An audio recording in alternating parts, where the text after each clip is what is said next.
إذا أمر بسرعة للبروفيسور محمد Boukhlifa, magistrat au tribunal de commerce d'Agadir, sur le rôle du JSB dans la protection de l'ordre concurrentiel. À vous la parole. Merci. Merci, Monsieur le Président. Premièrement, je tiens à remercier farouchement tous ceux qui ont organisé, participé et assisté à cette journée. L'intérêt est indéniablement crucial, dans la mesure où nous savons tous que la stabilité économique de n'importe quel État est actuellement conditionnée par l'état de son économie. Et par conséquent, par les bénéfices de l'économie sur les différentes couches sociales et sur les secteurs d'activité. De même, la rentabilité économique n'est concevable que par la vivacité et la pluralité des opérateurs économiques. Les opérateurs économiques qui ne sont que des entreprises. Entreprises au sens juridique, c'est des personnes physiques ou bien des sociétés normalisées. Et c'est ces opérateurs qui apportent bien évidemment l'investissement. Du moment où l'investissement étatique est rendu d'une portée purement sociale. Et comme nous le savons tous de nos jours, l'investissement n'est plus aléatoire. La première étape qu'un investisseur entame est la réalisation d'une étude appelée étude de faisabilité. Cette étude incarne bien évidemment les risques de l'échec de son projet économique. Elle incarne également le dispositif, l'analyse du dispositif juridique en la matière qui protège bien évidemment son projet et qui protège ses droits en tant qu'opérateur contre les pratiques nuisibles à la concurrence ou bien les pratiques anticoncurrentielles. Au Maroc, le principal instrument juridique qui a introduit les règles de la concurrence est évidemment la loi 06/99, relative bien évidemment à la liberté des prix et de la concurrence. Cette loi prévoit bien évidemment un contexte, je dirais, institutionnel destiné à définir les pratiques anticoncurrentielles, les interdictions de l'abus de position dominante, les ententes, que ce soit verticales ou bien horizontales. Il définit également les procédures garantissant la mise en œuvre en bonne et due forme de la bonne concurrence. De son côté, le Conseil de concurrence, qui est une institution indépendante instituée par la dite loi, c'est-à-dire la loi 06/99, ce Conseil qui a été mis en œuvre tardivement, après 10 ans de l'apparition du texte juridique, est un simple organe consultatif. Il n'a pas de pouvoir décisionnel. Donc, mais pratiquement, même si le Conseil dispose d'un pouvoir consultatif, son pouvoir de consultation n'a débuté qu'en 2008. D'accord? Donc il y a un décalage entre la date de l'édition de la loi et bien évidemment le début du travail consultatif du Conseil. L'actuel texte est dépassé par le temps parce que sur le plan international, peu d'États disposent d'un conseil de concurrence ou bien des autorités administratives de concurrence qui ont un simple organe consultatif. Donc ce texte est dépassé par le temps, dépassé par l'accord que le Maroc envisage de conclure avec l'Union européenne, l'accord de partenariat complet, du moment où le Conseil dispose d'un simple pouvoir consultatif et que l'auteur de l'infraction demeure en impunité. Mais effectivement, un projet de loi 104-2012, relative à la liberté des prix de la concurrence, et un autre projet, le projet 20-2013, relatif au Conseil de concurrence, et qui est actuellement soumis au vote de la deuxième chambre du Parlement. Ces deux textes incarnent un nouveau statut pour le Conseil de concurrence. C'est un conseil qui peut prononcer des sanctions pécuniaires et peut même ordonner des mesures provisoires, à l'instar des mesures provisoires ordonnées par le président du tribunal, lorsque les pratiques alléguées sont susceptibles de porter atteinte irréversible au fonctionnement de la concurrence durant la date qui sépare la saisine et la décision finale. À ce moment, il est permis de s'interroger et de mettre en cause les deux projets de texte. Est-ce le fait d'accorder au Conseil de la concurrence le droit de sanctionner est suffisant pour garantir la protection des opérateurs sur un marché concurrentiel? Deuxièmement, n'est-il pas opportun de permettre aux juges civils, plutôt de permettre aux opérateurs lésés le droit d'accès aux juridictions de droit commun pour la réparation des préjudices subis?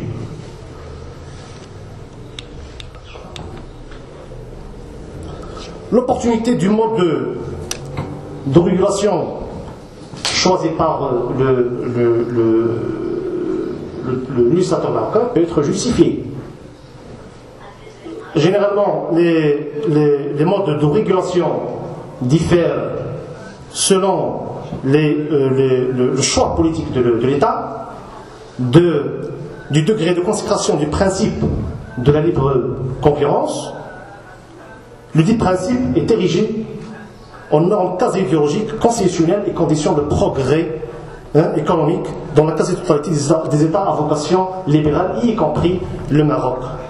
Généralement, la doctrine économique distingue trois modes de régulation et de sanction des pratiques anticoncurrentielles. Le premier mode préfère, quant à lui, le juge civil pour la sanction et le contrôle de la régulation, et c'est l'État, et c'est le cas des États-Unis d'Amérique. Le deuxième mode de régulation internationale, quant à lui, préfère les sanctions administratives qui émanent des autorités administratives pour, bien évidemment, réprimer les agissements visibles à la concurrence, tandis que le troisième mode est un mode mixte qui incarne les deux premiers modes. Pour le texte marocain, le projet, on parle du projet parce qu'il a été voté par la première chambre et celui actuellement la deuxième chambre, le nouveau texte opte pour le choix des autorités administratives, c'est-à-dire que le contrôle et la sanction des agissements nuisibles à la concurrence et l'exclusivité de l'autorité de la concurrence en la personne du Conseil de la concurrence. D'après les études doctrinales, ce choix peut être justifié par le fait que le droit de la concurrence s'intéresse à l'intérêt général et ne s'intéresse pas à l'intérêt des particuliers, des entreprises. Le choix, effectivement, présente de multiples avantages. Premièrement, le Conseil, en tant qu'autorité administrative, disposera de moyens d'investigation et d'instruction propres qui peuvent permettre de relever la preuve des pratiques anticoncurrentielles, notamment les ententes, parce qu'elles sont discrètes. D'accord ? Si la mission de relever la pratique de l'abus de position dominante est facile du moment où l'étude de marché, de la pression exercée sur le marché peut permettre de relever l'infraction, les ententes sont souvent discrètes, donc sont difficilement relevables. Deuxièmement, la sanction pécuniaire est un moyen de financement pour le trésor public, c'est évident. Et la sanction, ça incarne un caractère dissuasif à l'égard des auteurs de l'infraction. Le Conseil a également, suivant le projet de texte, le droit, comme je l'ai avancé, d'ordonner des mesures provisoires, ce qu'on appelle le référé de la concurrence, c'est en cas d'atteinte grave et immédiate au droit de la concurrence. Donc c'est les avantages qui ont été utilisés pour justifier le choix donc législateur. Or, ces avantages ne doivent pas occulter la réalité décevante du contentieux objectif ou bien du contentieux devant les autorités administratives.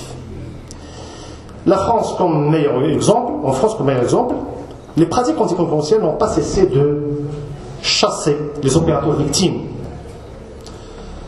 La désaffection de ce mode de régulation se résume en sa faible protection à l'égard des entreprises, à l'égard des opérateurs victimes. Le plaignant, Mouchaki, perd le contrôle de sa plainte du moment où il la dépose au bureau d'ordre du Conseil. Il n'a pas le droit de postuler la réparation de préjudice. Désormais, toute la doctrine internationale est unanime sur le fait que du caractère transcendantal du droit de la concurrence. Ça veut dire que l'atteinte aux intérêts individuels entraîne nécessairement l'atteinte aux intérêts, à l'intérêt général.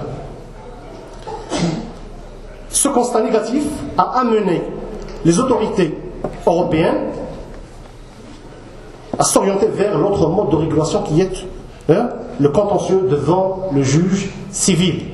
Donc, le choix du législateur est un peu dépassé. En contentieux devant le juge civil, on peut citer, on peut illustrer sa réussite par l'expérience américaine. L'antitrust américain est la plus grande illustration. La conception subjective n'est pas objective, la conception subjective du droit de la concurrence a connu un franc succès aux États-Unis d'Amérique. Les statistiques montrent que 95% des actions menées contre les auteurs des infractions au droit de la concurrence sont menées devant les juridictions de droit commun. Les motifs de la réussite de ce modèle américain, bien du contentieux devant le juge civil, sont multiples. Premièrement, l'entreprise, l'opérateur économique, a la possibilité, plutôt le juge civil a la possibilité d'accorder des dommages et intérêts aux opérateurs victimes. La possibilité pour le juge d'annuler les contrats dont l'objet est anticoncurrentiel, ce qui n'est pas le cas pour les institutions administratives. La possibilité également d'ordonner les mesures provisoires par le truchement et par le biais du président du tribunal, avec moins de contraintes pour le demandeur. Il en résulte que le pouvoir dissuasif des tribunaux semble plus efficace pour la lutte contre les pratiques anticoncurrentielles. Donc ces avantages et la désaffection du contentieux devant les autorités de la concurrence ont incité le législateur français à profiter de l'expérience américaine qui a connu un franc succès.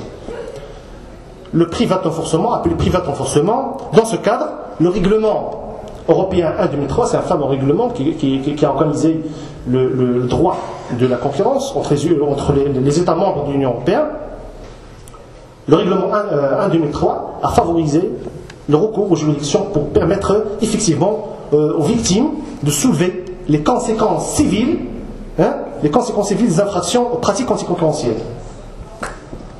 Le même règlement a décentralisé le droit européen. Ça veut dire que les juridictions françaises et européennes ont l'obligation de soulever les conséquences civiles évoquées par les victimes des pratiques anticoncurrentielles.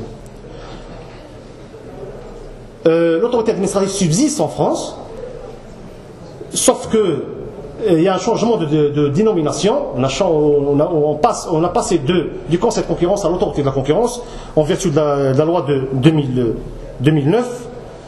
Elle continue à contrôler les pratiques anticoncurrentielles, mais en permettant aux opérateurs économiques et aux entreprises et aux plaignants de façon générale un statut privilégié. Désormais, le plaignant a le droit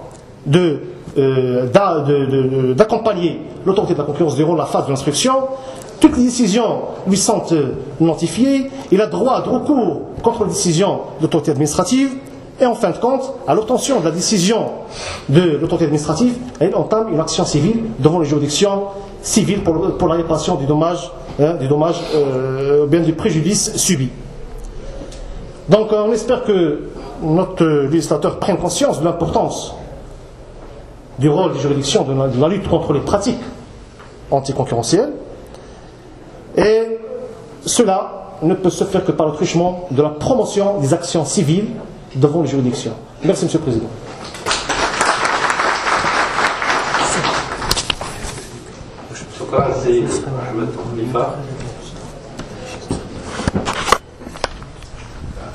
Merci pour cette intervention riche et concentrée sur la concurrence, sur les lois sur la concurrence. Vous avez donc commencé par lier la stabilité politique et sociale avec la stabilité ou l'essor économique. Il n'y a pas de développement social sans un État où l'économie est forte, l'économie se développe. Et vous avez traité aussi en bonne partie la loi 06/99 sur la liberté des prix et de la concurrence, et vous avez évoqué le contexte institutionnel qui a amené toutes les clauses qui vont vers l'interdiction des abus de position dominante ou l'atteinte à la liberté des prix et autres. Et puis sur le Conseil de la concurrence qui a un rôle aujourd'hui consultatif, malheureusement par rapport à d'autres jeux, comparé à d'autres États où ce Conseil a plus de prérogatives et peut donc avoir des pouvoirs de sanction et de régulation beaucoup plus importants. Donc le projet de loi, vous l'avez terminé aussi par la transcendance du droit de la concurrence sur les autres droits, parce que vous considérez que l'atteinte des droits individuels équivaut à l'atteinte de l'intérêt général. Merci beaucoup pour cette intervention.